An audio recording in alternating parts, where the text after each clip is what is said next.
नमस्कार, बहुत स्वागत है आप सभी का। आपके साथ मैं हूं संभव गुप्ता। आपकी बात छत्तीसगढ़ में आपका स्वागत है। वक्फ बोर्ड बिल में संशोधन के बाद छत्तीसगढ़ वक्फ बोर्ड भी एक्शन में है और छत्तीसगढ़ वक्फ बोर्ड के अध्यक्ष सलीम राज ने छत्तीसगढ़ में वक्फ की 500 करोड़ की जमीन फर्जी तरीके से रजिस्ट्री का आरोप लगाया। इसके बाद उन्होंने 21 दिन के अंदर इसके निराकरण की बात कही है। और चूंकि वक्फ को लेकर लगातार सियासी घमासान छिड़ा हुआ है, आज इसी पर करेंगे चर्चा और जानेंगे किस तरह छत्तीसगढ़ की सियासत इस पर गर्म हो रही है। बात करेंगे आपकी बात छत्तीसगढ़ में।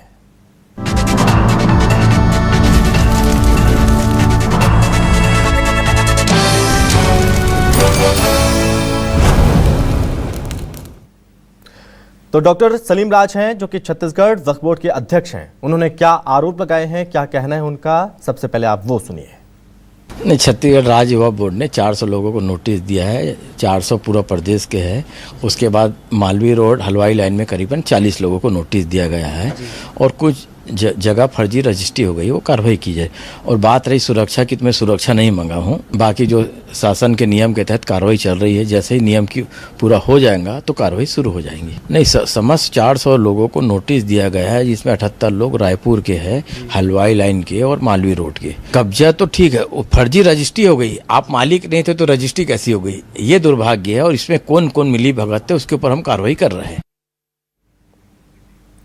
तो आपने यहां पर सुना डॉक्टर सलीम राज को, और अब आप सुनिए कुछ पॉलिटिकल प्रतिक्रियाएं जो कि कांग्रेस संचार प्रमुख सुशील आनंद शुक्ला ने क्या कहा और साथ ही किस तरह से पलटवार किया है डिप्टी सीएम अरुण साव ने।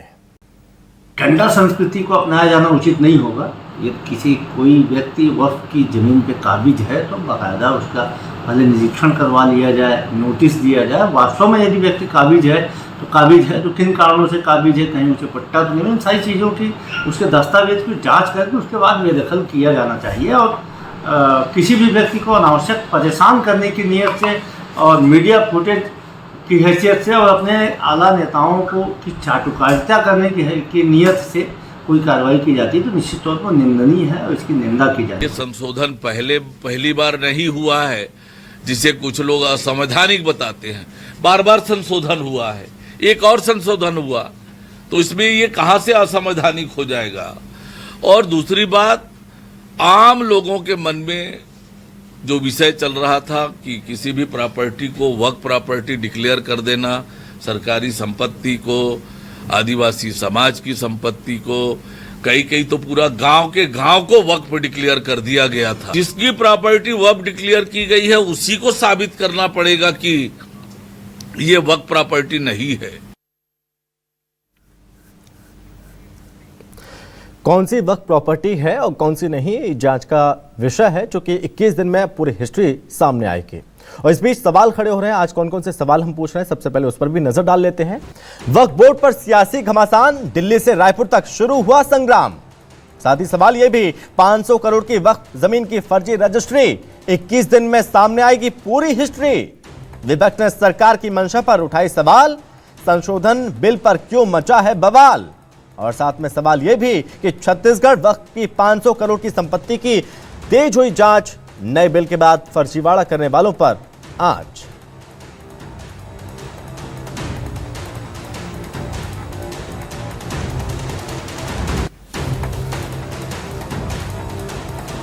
और इसी पर बातचीत करेंगे। हमारे साथ मेहमान जुड़ रहे हैं, सबसे पहले परिचय करवाते हैं। हमारे साथ राजीव चक्रवर्ती हैं, प्रवक्ता बीजेपी से। राजीव जी, बहुत स्वागत है आपका। और साथ ही कांग्रेस का पक्ष रखेंगे अजय गंगवानी जी हैं। अजय जी, बहुत स्वागत है आपका भी। राजीव जी, आप तक आवाज पहुंच रही मेरी? जी, आवाज आ रही है। जी सर, बहुत स्वागत है आपका। क्योंकि ये मामला बहुत पेचीदा होता जा रहा है, क्योंकि आज सुप्रीम कोर्ट में इसको लेकर सुनवाई भी हुई और जिस तरह से तीखे सवाल किए हैं सुप्रीम कोर्ट ने इस मामले पर, आज क्या कानून खतरे में तो नहीं आ रहा है साहब? नहीं साहब, कोई कानून खतरे में नहीं आ रहा है, बल्कि कानून आने के बाद देखिए एक बहुत अच्छी एक शुरुआत हुई है। बहुत सारे वक्फ की संपत्तियां हैं जिन्हें 40 रुपए महीने पर किराए पे दिया जाता है।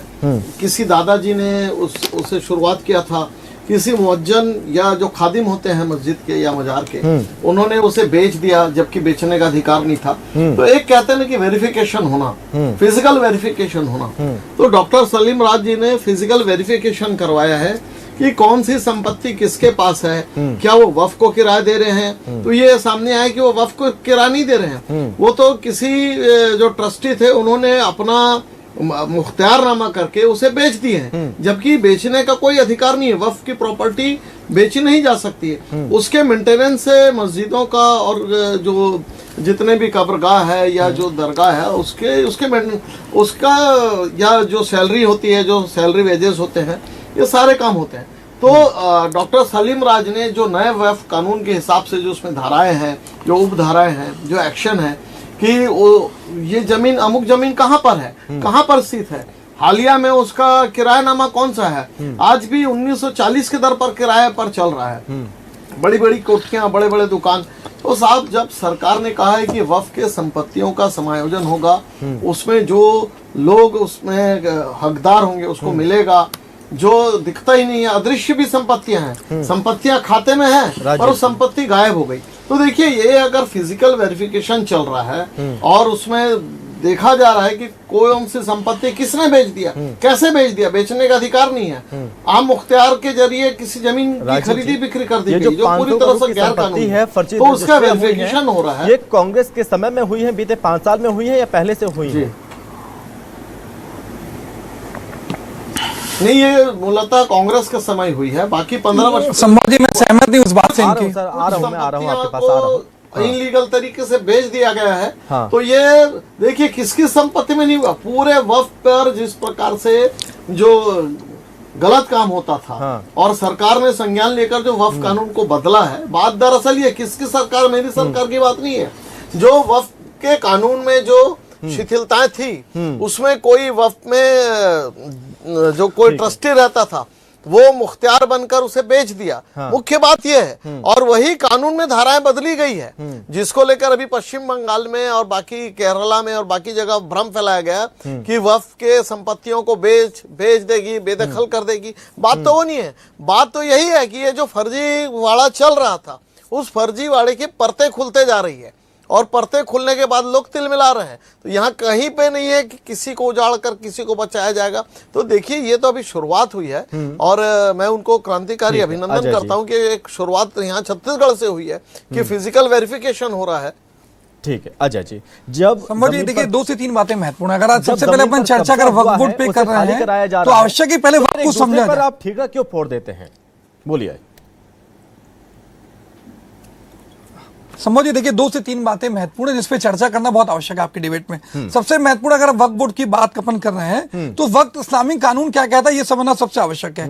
देश का वक्फ इस्लामिक कानून के तहत वक्फ एक ऐसा दान होता है जिसमें किसी संपत्ति को धार्मिक या सामाजिक कल्याण के लिए स्थायी रूप से समर्पित किया जाता है। यह संपत्ति आमतौर पर जमीन, इमारत या अन्य परिसंपत्तियां होती है।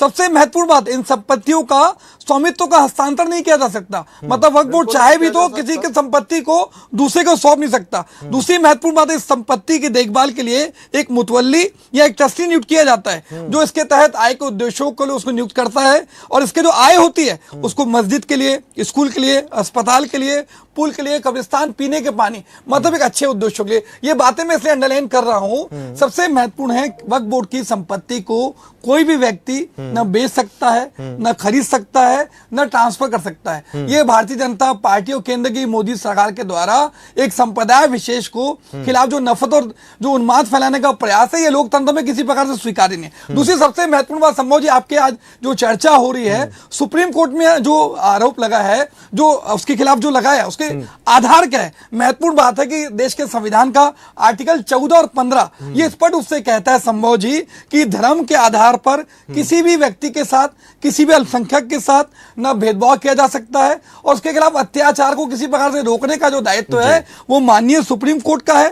सुप्रीम कोर्ट का ये संवैधानिक कर्तव्य है कि किसी अल्पसंख्यक के साथ न कोई भेदभाव हो, न उसके खिलाफ अत्याचार हो, उसके लिए सजग प्रहरी की भूमिका निभाना ये देश के संविधान जो है ये सुप्रीम कोर्ट के लिए तय करता है। तो महत्वपूर्ण है लगातार जो आज जिस प्रकार से सुप्रीम कोर्ट में चर्चा हुई, जो कड़े प्रश्न उठाए गए, ये स्पष्ट रूप से दिख रहा है कि सुप्रीम कोर्ट भी जो वक्फ बोर्ड का कानून लाया गया है इससे संतुष्ट नहीं दिख रहा है। ये आने वाले समय में पता चलेगा कि सुप्रीम कोर्ट क्या निर्णय लेता है। दूसरी महत्वपूर्ण बात है, आज देखिए बहुत ही स्पष्ट मैं कहना चाहता हूं, अगर कोई मंदिर है, कोई धार्मिक ट्रस्ट है या गुरुद्वारा है या प्रबंधक समिति है जो कहीं ना कहीं सनातन धर्म से या अन्य संप्रदाय से जुड़ी हो, तो महत्वपूर्ण है। हमने देखा है संभव जी, अगर किसी संप्रदाय का कोई ट्रस्ट या धार्मिक है तो क्या किसी दूसरे संप्रदाय के व्यक्ति को शामिल किया जाएगा? आज देखिए दो चीजें स्पष्ट है। जब देश के संसद में बिल पेश हो रहा था, माननीय अमित शाह जी स्पष्ट रूप से कहते रहे कि वक्फ बोर्ड में किसी गैर मुस्लिम सदस्य को शामिल नहीं किया जाएगा। जबकि किरण रिजिजू डरा धमका के तो नहीं, मैं कंप्लीट कर लूं, समझिए जांच इनकी होगी, जो चीजें जांच में सामने आएंगी वो दो पता चीजें। चलेगा। ठीक है, मैं अजय जी मैं आपके पास लौटूंगा और भी चर्चा करेंगे सुप्रीम कोर्ट में जो चीजें हुई हैं उसको लेकर कांग्रेस का क्या समझिए। 10 सेकंड, आखिरी का 10 सेकंड दीजिए मुझे, 10 सेकंड से जल्दी से। देखिए 10 सेकंड समझिए, महत्वपूर्ण ले रहा हूं। देखिए मैं स्पष्ट रूप से कह रहा हूं, अगर कोई भी, ये बात वक्फ बोर्ड की नहीं है, किसी भी धार्मिक ट्रस्ट की संपत्ति, गुरुद्वारे की संपत्ति, मंदिर की संपत्ति पर अगर गैर कानूनी अधिग्रहण हो रहा है तो संविधान कानून के अनुसार कड़ी से कड़ी कार्रवाई की जानी चाहिए। उसको नोटिस दिया जाए, उसको अगर संपत्ति का अधिग्रहण गलत ढंग से किया गया है खाली कराया जाए, लेकिन सिर्फ मीडिया में प्रचार के लिए, नफरत और उन्माद फैलाने के लिए, क्रेडिट लेने की राजनीति के लिए इस प्रकार का जो किया जा रहा है वो आपत्तिजनक है। सब कुछ ना किया जाए, ये सब कुछ हो कानून के दायरे में। ठीक है, हमारे साथ जुड़ रहे हैं मौलाना सैयद अशरफ जिलानी शहजादा काजी जो कि छत्तीसगढ़ से हैं। मौलाना जी बहुत स्वागत है आपका। जी काजी साहब, सबसे पहले आज सुप्रीम कोर्ट में जो हुआ उसको देखकर क्या लग रहा है? ये चीज छत्तीसगढ़ में 500 करोड़ की जो संपत्ति है, अब उसकी जांच 21 दिन में जो चीजें रिपोर्ट निकल कर सामने आएंगी उस पर पता चलेगा। इन चीजों को, इस पूरे सिनेरियो को कैसे देख रहे हैं? देखिए, मैं सबसे पहले चैनल का शुक्रगुजार हूं कि उन्होंने मुझे बोलने का मौका मैसर किया। बताना ये चाहता हूं कि ना इधर उधर की तो बात कर, ये बता कि काफिला कैसे लुटा।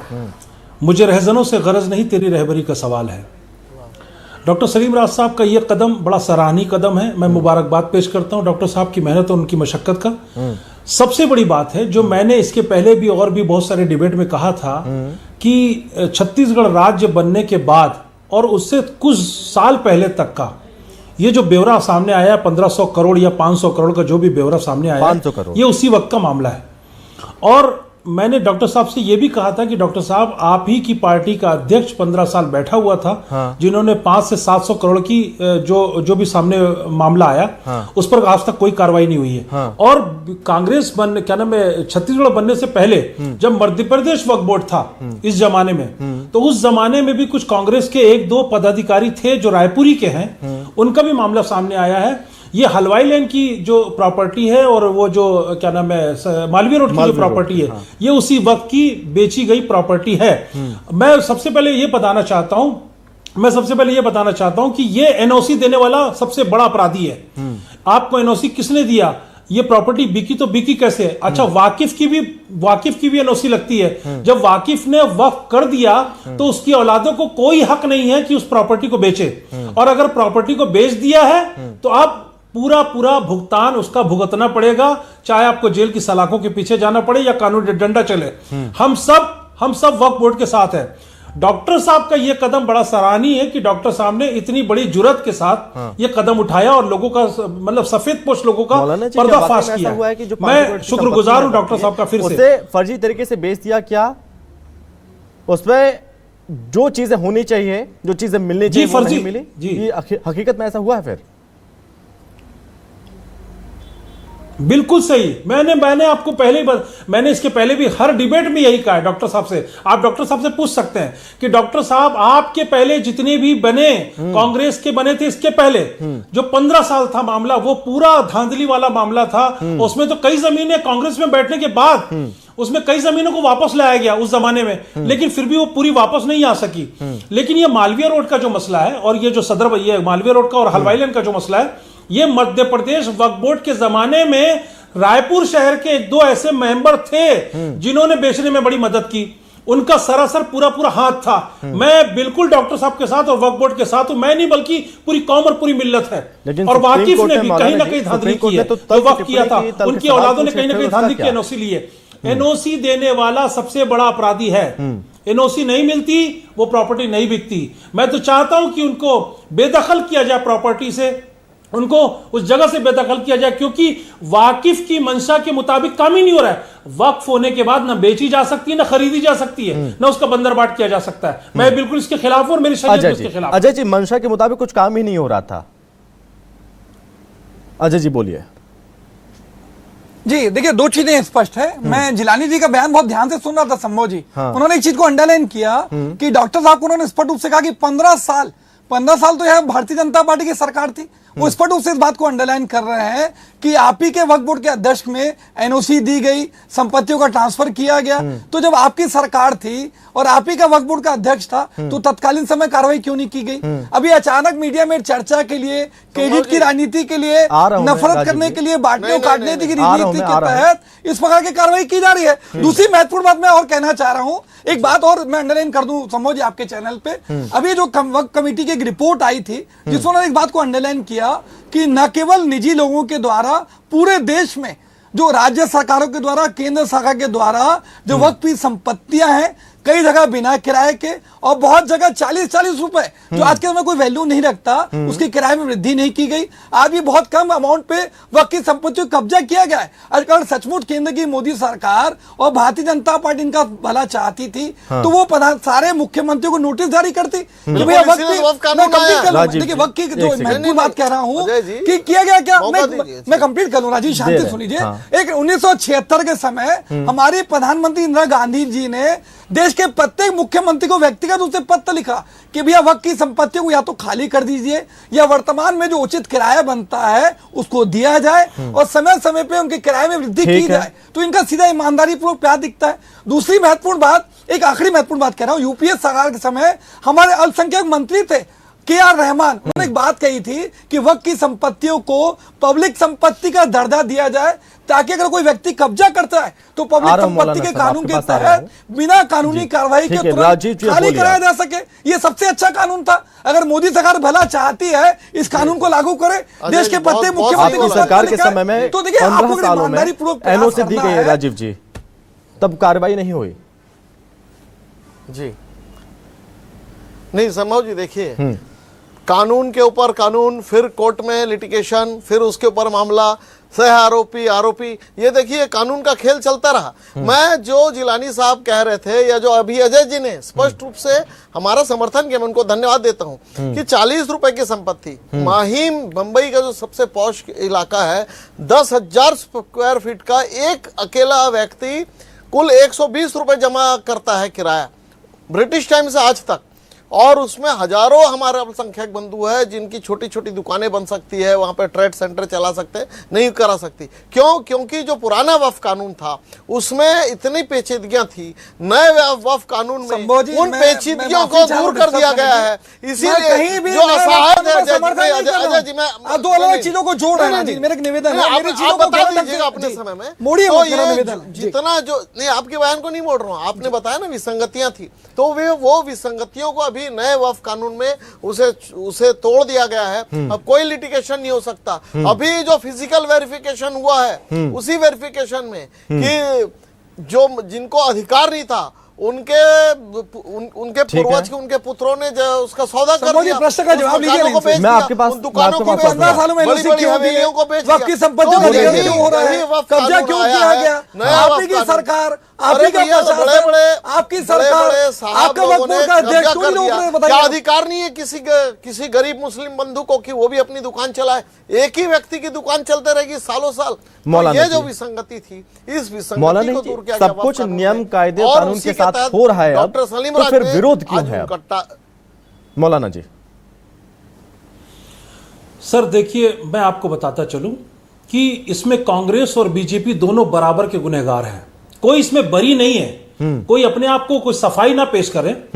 जब मध्य प्रदेश वक्फ बोर्ड था, कुछ जमीनें उस वक्त बेची गई और कुछ छत्तीसगढ़ बनने के बाद जब वक्फ बोर्ड बना उसके बाद बेची गई। दोनों गुनहगार है।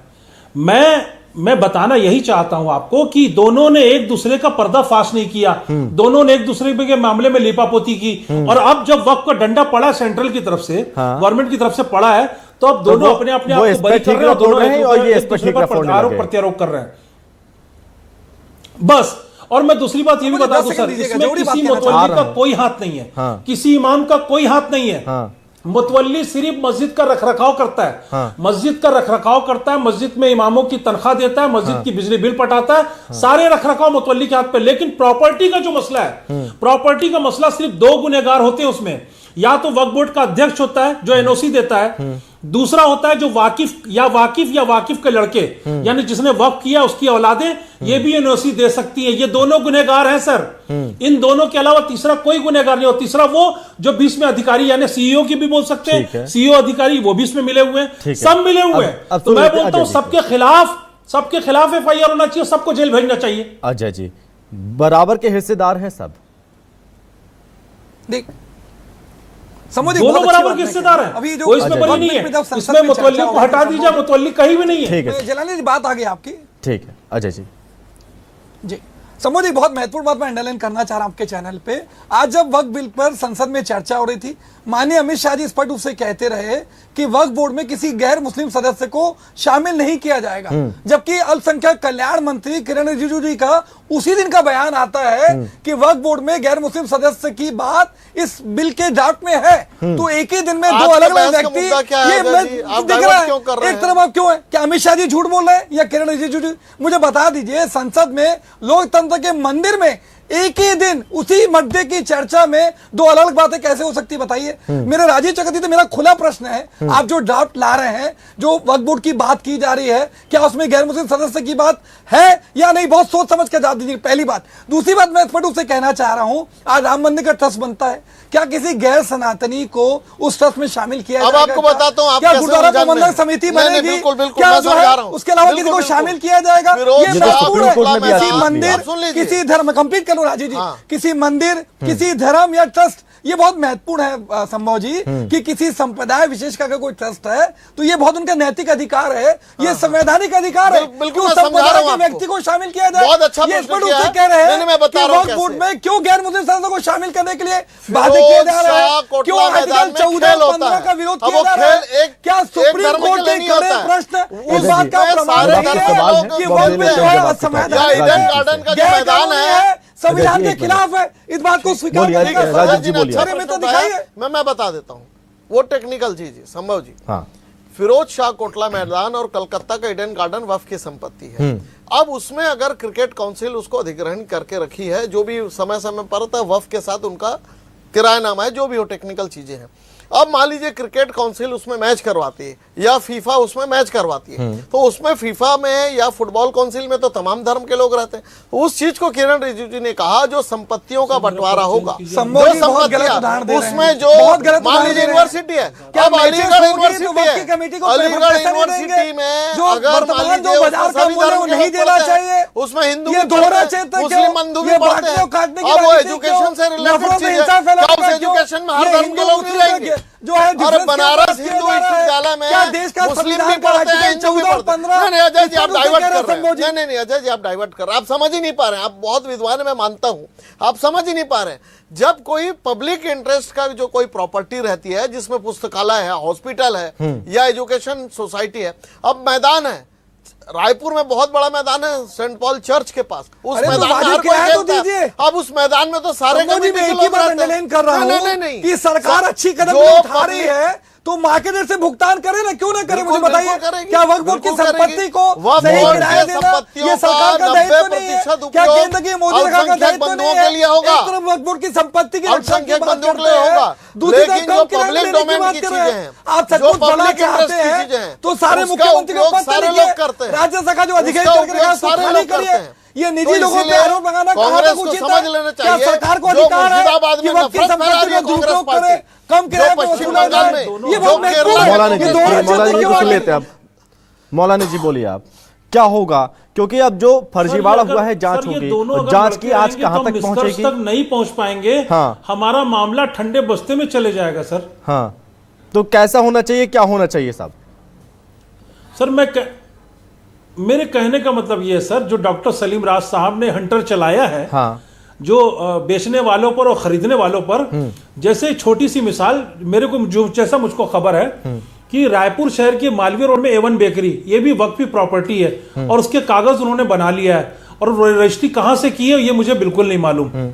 लेकिन ऐसे लोगों पर हंटर चलना चाहिए, इनको जेल की सलाखों के पीछे होना चाहिए। इस पर कोई बीजेपी ने बोला है ना कि सबका साथ, सबका विकास और सबका विश्वास, तो मैं बोलता हूं किसी के लिए कोई मतभेद नहीं होना चाहिए, बराबर सब पर हंटर चलना चाहिए। जो गलत है, जो चोर है, उसको सजा मिलनी चाहिए। और हम लोग आपस में अगर बहस करते रहेंगे तो आप यकीन माने हम निष्कर्ष तक नहीं पहुंच पाएंगे। यहां पर कांग्रेस बीजेपी की बात नहीं है। कांग्रेस ने जब बैठी, कांग्रेस के जो मेंबर बैठे उन्होंने भी धांधली की और बीजेपी के जो मेंबर बैठे उन्होंने भी धांधली की है, दोनों बरी नहीं है इसमें। जी अजय जी 10 सेकंड।